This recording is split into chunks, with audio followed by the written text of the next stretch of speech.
Sometimes this technology is more fancy than it needs to be, and you know there are so many multiple oral warnings and color-coded depictions. Sometimes they use more gray matter than a pilot has at his disposal at a given time. You know, studies show that when a crew's workload is either too high or too low, performance suffers. In 1977, a lethal combination of human error, foggy weather, technological malfunction, and overcrowding on the runway lead to the single most deadly aviation disaster in history. Every event leading to the Tenerife catastrophe could happen again at almost any airport today. Have the broader lessons of Tenerife been fully comprehended 3 decades after the crash?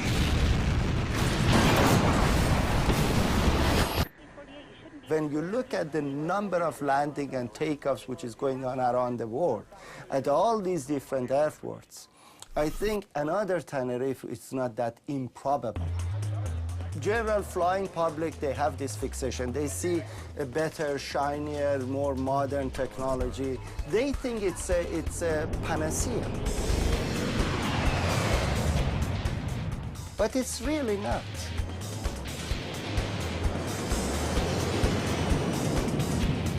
If you have fog, if you have airport geometry which is awkward, if you are under the time pressure, if you have a ground radar that's not operating, if you have a problem with situational awareness in your cockpit crew, be careful.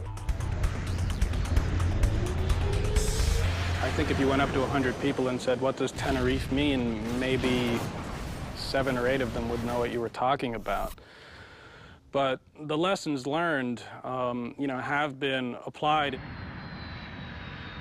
Runway incursions and near misses, as they're misleadingly called sometimes, you know, have been on the increase. But in a way, that's a symptom of there just being so many more planes and so many more people flying.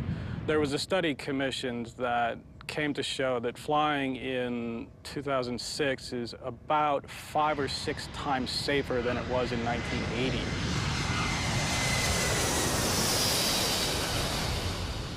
I learned from this accident, you just cannot get into a hurry in an airplane. Now, that's common nature to do that. If you're running late, you have to come up with some type of procedure to get yourself calmed down and just say, hell, we're going to stop the airplane if we have to until this stuff gets right.